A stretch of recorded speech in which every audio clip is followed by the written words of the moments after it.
हाय, good morning. आपल्या mini ब्लॉगमध्ये तुम्हा सर्वांचे स्वागत आहे. थंडी एवढी वाढली ना की सकाळी उठूच वाटत नाही. पण काय करणार, डब्यासाठी तर आपल्याला उठावंच लागते. परत मुलांची शाळा असते, मिस्टरांना डबा द्यायचा असतो, त्यामुळे आपल्याला तर लवकर उठायला लागतंच आहे. जर लवकर उठलं नाही तर आपली नुसती धावपळ होती डबा करायची. परत मुलं पण लवकर शाळेत जाण्यासाठी उठत नाहीत, मग त्यात टाईम जातो, त्यांना लाडीगोडी लावून उठवावं लागतं. त्यामुळे मग आपल्याला तर लवकर उठावंच लागतं. आपण जर उठून उशीर केला तर आपलीच परत धावपळ होते. त्यामुळे आपल्याला लवकर उठून पहिला डबा करायला लागतो.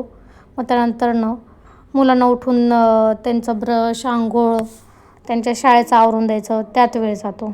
त्यामुळं मग थंडी असो नाहीतर काय असो, पण आपल्याला तर उठावंच लागते.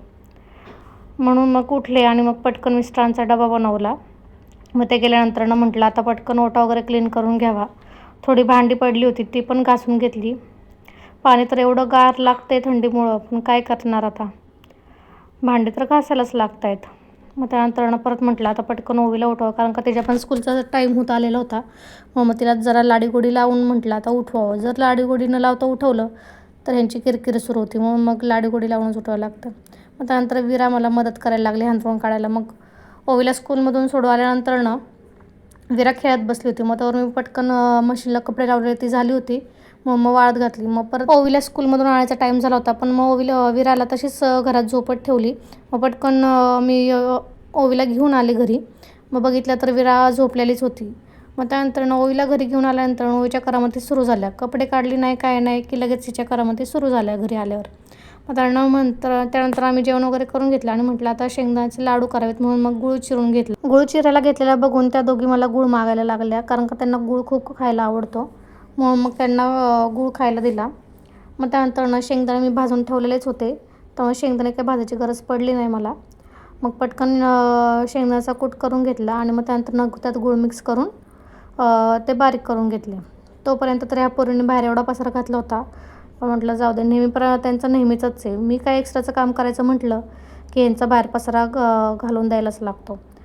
मग मी लाडू बांधायला घेतले. मला 2 हाताने काही लाडू बांधायला जमत नाही, मग म्हटलं आपलं एक हातानेच पटपट बांधून घ्या. अधूनमधून पोरींना पण भूक लागते आणि मिस्टरांना पण घरी आल्यावरती नाश्ता लागतं, म्हणून मग शेंगदाण्याचे लाडू आणि काहीतरी चटपटीत बनवून ठेवावं.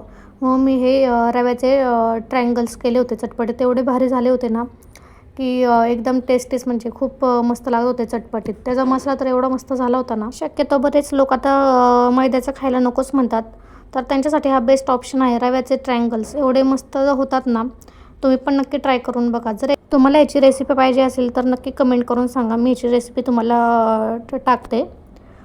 म्हणून मी मग रव्याचे ट्रायंगल्स बनवले होते. मग त्यानंतर एवढे ते मस्त झाले होते ना की पोरींनी तर केल्यावरती लगेच खायला सुरुवात केली होती. चला तर मग भेटूया नेक्स्ट ब्लॉगमध्ये. बाय.